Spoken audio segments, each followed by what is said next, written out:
Alrighty, so I've just woken up, so yeah, I don't have the cam on. Oh well, but yeah, new patch notes are out, and I'm actually pretty happy with this because I'm more of a PvE player. If you don't know, but we have a new Diane. She is a summer exclusive Diane, and she fits into the same role as Blessings of Earth, which is the Ragnarok Diane.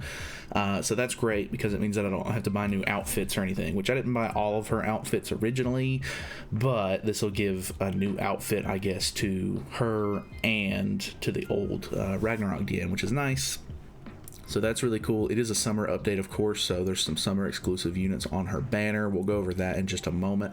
But let's look at the actual character, because I know a lot of people might be either a little disappointed or maybe interested in it, or just, whatever the case may be. I'm actually a big fan.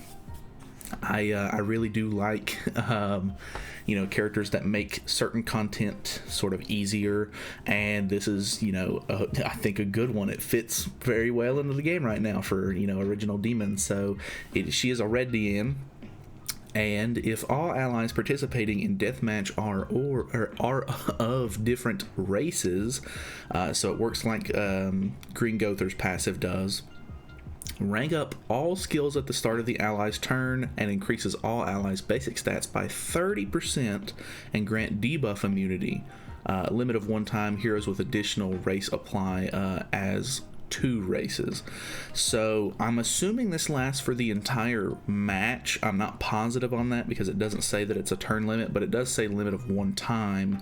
So I would assume it's just a permanent increase of your stats and debuff immunity, which is insane. And it's just like Green Danafor lives, where it increases your card skill ranks by one at the beginning of the turn. So you'll probably, I don't know if you would need to run her instead of Arthur, I'm assuming, because, he basically increases basic stats as well. And then the other person would still probably want to run Festival Diane, so that way you have somebody who can sort of tank. But this should cut down on a ton of time for the original demon. I think at this point you can probably, if you put the right team comp together and you have good synergy with your partner, this will probably make it to where you can 3-turn the original demon. The only thing that's a little concerning about original demon is the fact that he on stage 1 and 3 he actually has a damage cap, if I'm not mistaken. I know he has it on 3, but I'm pretty sure he has one on 1 as well. It's just not as strict, I don't think. I think you can still do a pretty good amount of damage to him, but you can't one-shot him or anything. So the fact that she has 2 attack cards will definitely help out with that. You just need to, I guess, in Belmoth, for example, people will use, Danafor Liz's cards on the first round. That'll kill, phase 1, and then you use, a couple of cards here or there for phase 2, and then you go into phase 3, and then you use Danafor Liz's ultimate if you have it, and then whatever of your big damage dealers cards that can win, and then that's pretty much an easy 3-turn win. So I'm assuming this character is going to make that possible for the original demon, which is really cool in my opinion, because farming original demon is, it's not necessarily bad. I still really enjoy playing the original demon, but this will definitely make it a lot more streamlined, a little bit easier. So that'll be cool, because they did come out with the card set, if I'm not mistaken, in the last. Or I don't know if the card set technically is now. I haven't actually looked, but I know that you can drop the Hell card, or the Demon card from Hell difficulty at this point. So she has an Amplify skill because she's increasing basic stats. I'm assuming they're going to be blue buffs, so she actually gets use out of that, which is cool. She also has a Power Strike card, which is an AoE for some reason. I'm not really sure why they would do that. All of the demons are, single enemies, so that's a little weird to me.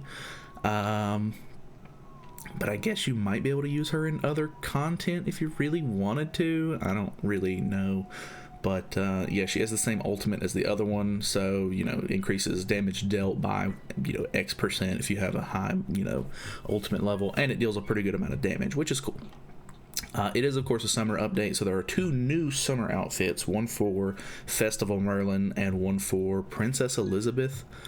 Actually, no, I'm assuming this is for Bloody Elizabeth, actually. I'm kind of dumb. I don't know why I assumed this was Princess Elizabeth. I kind of forget that the new Elizabeth is even out, because I don't use her really that much anymore, which is a shame, but I think if anything, I might buy this one just so that way I have her max cosmetics, but I think I already have max cosmetics with Merlin, and I don't know about all this. I mean, the hairstyle's kind of cool, but I don't know about that.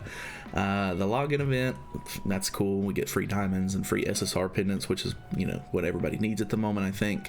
They are bringing costume reruns back for all of the old summer outfits, so if you need any of these for older units, I guess you can grab those. I think the only one that's really maybe worth getting is, the Gother one, because he still uses, the Gother's still using old Gother's cosmetics and everything. The rest of these are pretty meh, I think, unless you just really like the character and you want to go for like Merlin or Jericho or waifu stuff. They also are bringing back the costumes from the most recent one, which is these sort of like festival summer outfits, I guess, which are fine. I don't really, at this point they all have like max cosmetics, so it's not really necessary, I don't think, but either way, buy what you want. New bingo event, new exchange shop, which is cool. Looks like we get some pretty decent stuff out of that.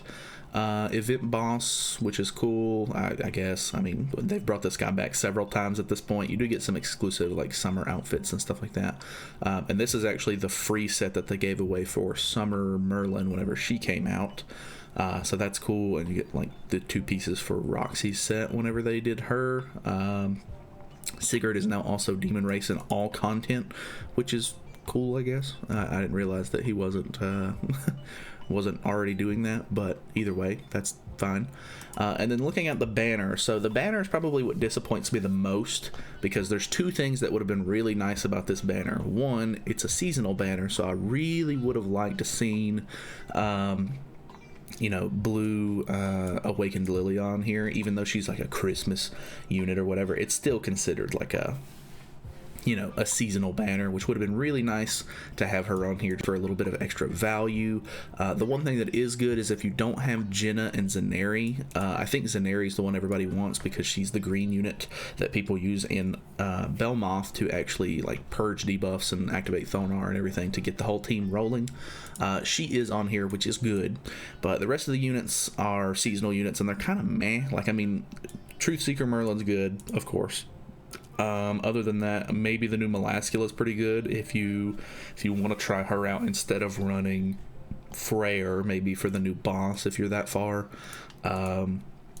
And then, yeah, Zaneri's kind of cool as well. But other than that, it's a 600 banner, which I'm also kind of disappointed in. The fact that this is a unit that you can only use in Deathmatch, and so it's a PvE unit, I think is very disappointing that you're going to have to go all the way to 600 if you don't get lucky to pull this character. So I'm going to be a little upset if I have to go to pity for a unit that I can't use in all game modes, but I guess it's nothing new. Magelda and Jormungandr and all of those exclusive characters to help out with those are also 600, but at least I'm getting something really big for those, whereas this is just to fight deathmatch, which I guess is still important, but I don't know, that 600 mileage is really disappointing to see, if I'm being honest. It would have been nice if this was like a step up, but oh well, you can't win them all. She looks cool. I think that she's very interesting. Obviously, a lot of people were super disappointed that it's a brand new Diane. Like, oh no. But I mean, I think this is best case scenario for me. Really, I like the fact that she's going to help out with original demons so much. You can actually use her on, I guess, Howlix as well.